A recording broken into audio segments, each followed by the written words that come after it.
Salut à tous, aujourd'hui je vous teste le Canon EOS R6 qui me filme en ce moment. Alors comme d'hab on verra les caractéristiques, avantages et inconvénients pour que vous sachiez à la fin de cette vidéo si ce boîtier est fait pour vous ou non. Alors tous les plans de cette vidéo sont tournés au R6, à la fois en extérieur mais aussi dans mon studio maintenant et très souvent en mode face tracking au niveau de l'autofocus pour que vous ayez une bonne idée à la fin de cette vidéo de comment ça rend.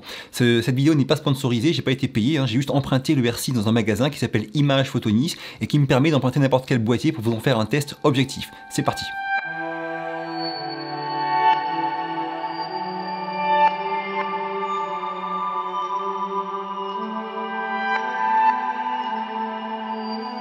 Alors comme vous le savez, le R6 est le petit frère du R5 et il embarque un capteur plein format 24-36 de 20,1 millions de pixels. C'est un capteur qu'on connaît bien, que c'est le même que celui du 1DX Mark III. C'est un très bon capteur, même s'il a une petite limite, c'est que dans les hautes lumières, il n'est pas excellent, mais par contre il va très bas. Dans les basses lumières, il est vraiment, on peut récupérer très facilement de belles images dans les basses lumières.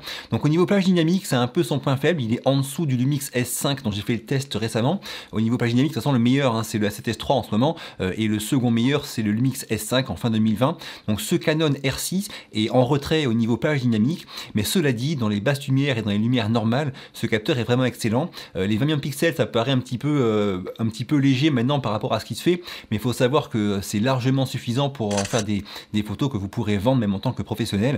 Faut juste que vous n'ayez pas un trop grand besoin de recadrer l'image après avoir pris la photo. Mis à part ça, c'est un excellent capteur. Son grand frère, le R5, monte en 120 images par seconde en 4K. Le R6 s'arrête à 60, donc on a la 4K en 60 images par seconde en 4.2.2 10 bits en interne, avec de bons débits d'enregistrement qui sont inférieurs à ceux du R5, mais qui restent vraiment très bons. Bref, c'est une très bonne 4K avec un léger recadrage de 1,07, mais très peu de rolling shutter. On a vraiment une vraie caméra à la main. Pour ce qui est de la Full HD, on monte à 120 images par seconde. C'est encore une fois une très bonne Full HD, vu qu'on a des gros pixels sur le capteur, on voit vraiment une image de qualité. Et dans tous ces modes vidéo, on a l'autofocus qui marche avec face tracking à la fois pour animaux et personnes. Bref, c'est vraiment une caméra qu'on a et voici maintenant quelques exemples d'images prises en Full HD 100 images par seconde.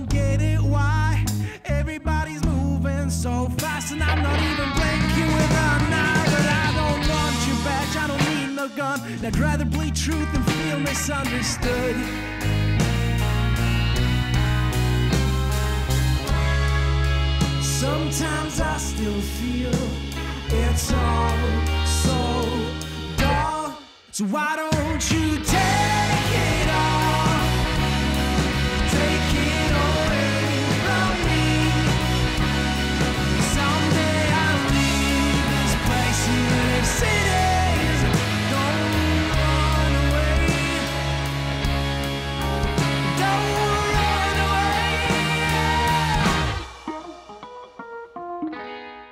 Au niveau de la taille du boîtier, c'est assez subjectif, ça dépend un petit peu de vos mains. Moi j'ai de grandes mains, c'est vrai que j'aime bien la taille, pour moi c'est une bonne taille. On a quelque chose qui tient bien en main sans avoir non plus un gros monstre. C'est vraiment pour moi un bon compromis, on va dire.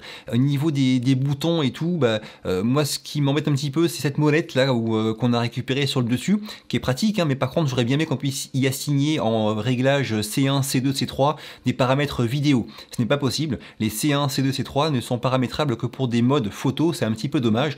Pour ce qui est du reste, ça fait le boulot, c'est vraiment très bon. L'écran oriental dans toutes les directions, le viseur sont très agréables tous les deux. Ils sont un petit peu inférieurs, même bien inférieurs à ceux du Canon R5, mais bon, le prix aussi explique la différence de qualité. En tout cas, en termes de rendu et de manipulation au quotidien, c'est vraiment très bon. Niveau optique, on a accès à la gamme RF d'objectifs Canon qui sont vraiment excellents. Moi j'ai le RF 24-105 là qui est stabilisé. J'aime particulièrement la petite molette qui est à l'avant. J'ai attribué le réglage des ISO à cette molette. Donc quand je tiens le boîtier comme ça, j'ai les ISO comme ça que je peux régler avec la main gauche, qui m'évite d'avoir à regarder ce que je fais pour toucher des boutons. C'est vraiment un parc d'objectifs qui est vraiment de très grande qualité et très pratique à utiliser. Donc là je suis avec le R6 sur mon GorillaPod, le 24-105 RF dessus et stabilisation du capteur, donc IBIS, plus celle de l'objectif activé, suivi du visage et je vlog comme ça pour que vous voyez un petit peu le rendu au niveau stabilisation et niveau image quand on vlog avec ce R6 dans ces conditions là. Au niveau des connectiques, alors sur le côté gauche, quand on tient le boîtier, on a les trappes avec notamment une prise USB-C. Cette prise, moi je suis arrivé à m'en servir uniquement pour brancher le R6 sur un ordinateur. Donc soit mon PC portable, soit ce Mac Mini M1. En faisant ça, je peux donc avec le logiciel EOS Utility avoir le retour vidéo de ce que je filme, mais aussi commander complètement le boîtier, à la fois la prise de vue, les réglages, le mode autofocus, enfin tout commander depuis le logiciel. Ça c'est vraiment super pratique. Cette prise USB-C ne me sert que à ça, elle ne sert pas à recharger le boîtier, en tout cas je n'y suis pas arrivé comme ça.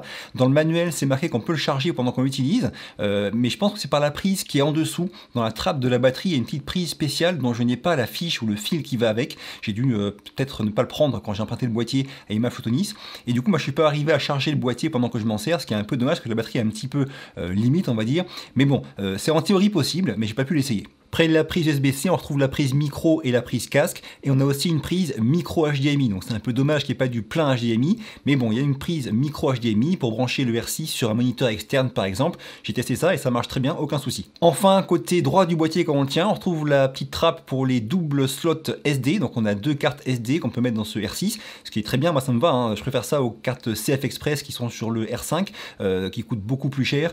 Là en tout cas, en ce qui me concerne, avoir deux slots de cartes SD sur un boîtier, c'est vraiment ce que je cherche.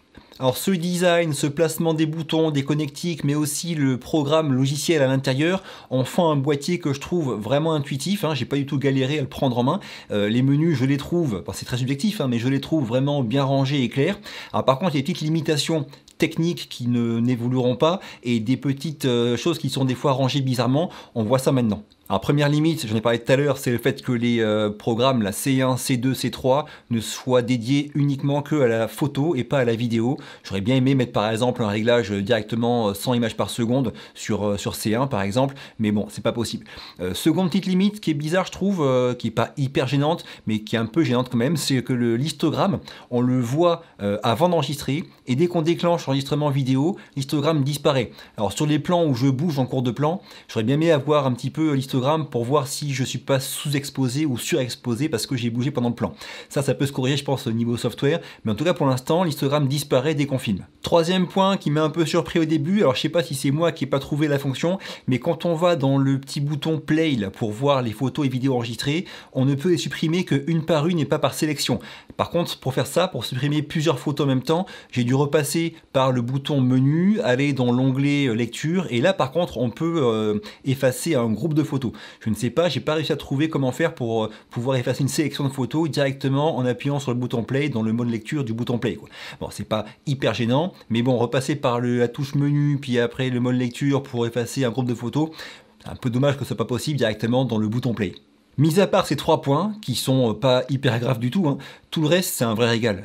L'écran est entièrement tactile, hein, on peut tout gérer sur l'écran, les menus sont clairs, comme je vous disais c'était vraiment intuitif, le menu autofocus il est génial, on peut vraiment tout régler, tout paramétrer, avoir même tout assigné sur différents boutons, régler comme on le souhaite. C'est vraiment un vrai bonheur hein, au niveau autofocus, le R6 tout comme le R5, c'est vraiment un des gros points forts de ces boîtiers, et le menu autofocus permet d'affiner vraiment, de vous personnaliser aussi la gestion de cet autofocus. Bref, ça c'est un vrai régal sur le R6.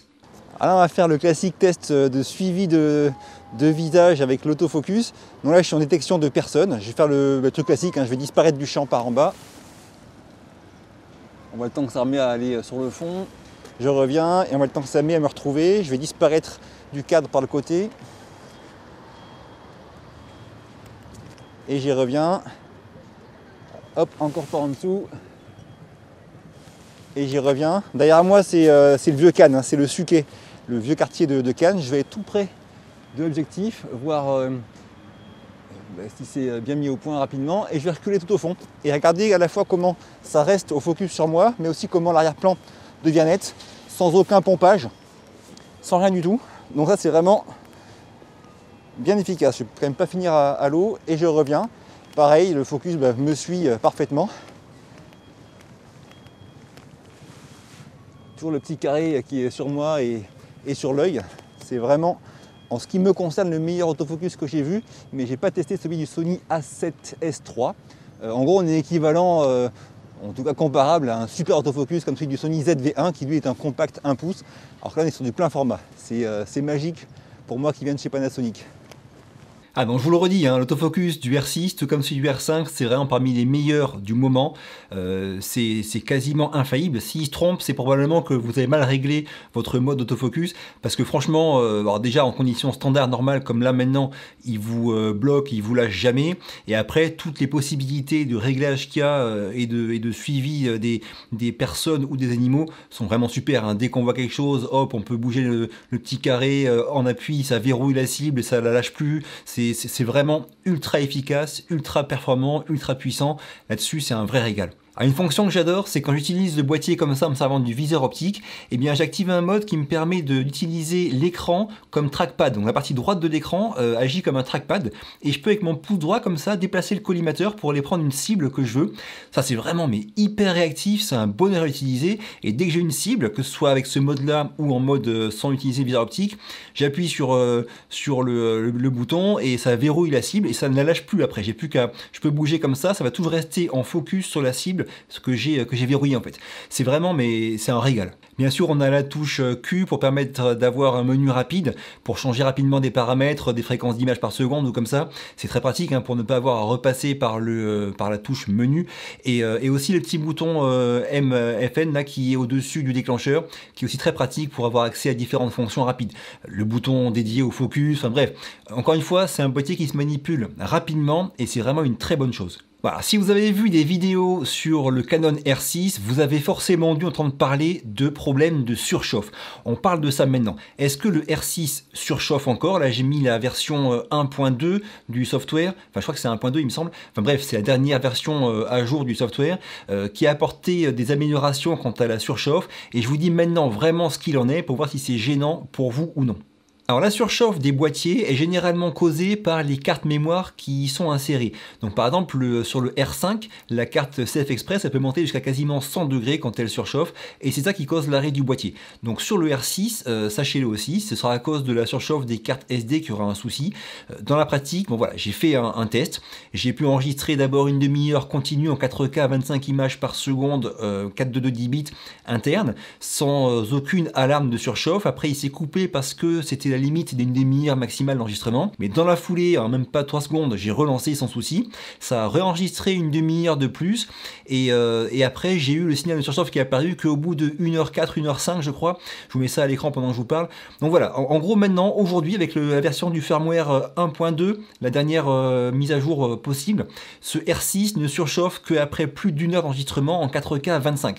Après, c'est à vous de voir. Si vous avez besoin qu'il fasse plus d'une heure d'enregistrement, si vous faites de l'interview, de l'événement ou comme ça, bah, ça peut être un souci. Sachant qu'une fois qu'il surchauffe, on peut passer en Full HD et là, par contre, on enregistre sans limite de temps.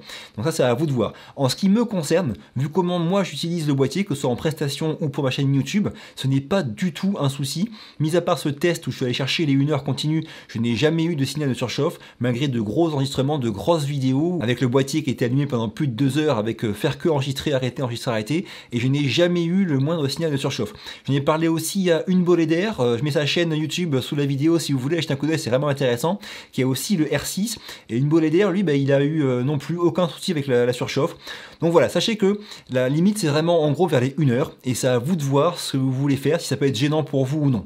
Si la chauffe au bout de 1 heure du R6 est un facteur gênant pour vous, sachez aussi qu'il y a différentes astuces pour l'éviter. Damien Bernal en a parlé dans une de ses vidéos, je vous mets son lien sous la mienne aussi, notamment utiliser un enregistreur externe, ouvrir l'écran et le mettre en mode veille, enfin il y a plein d'astuces différentes qui feront que le boîtier ne chauffera plus. Sachez aussi que le Canon R5 ne chauffe pas en 4K 25, enfin il peut enregistrer en 4K 25 images par seconde sans aucune limite de temps, mais le R6, si vous ne faites pas ces astuces, bloquera quand vous passerez à peu près 1 heure de tournage. Un petit point sur les fichiers que nous sort le R6, alors c'est une compression IPB, hein, c'est pas le All High qu'il y a dans le Canon R5, donc le All High il est plus performant dans les basses lumières, c'est vraiment un meilleur style de compression, mais qui est aussi beaucoup plus lourd. Les fichiers du R6 sont plus légers que ceux du R5, cela dit ça reste du fat, hein. Ils sont vraiment gras, quand on fait du 422 10 bits avec le C-Log, même si c'est de l'IPB, c'est des fichiers qui sont durs à travailler.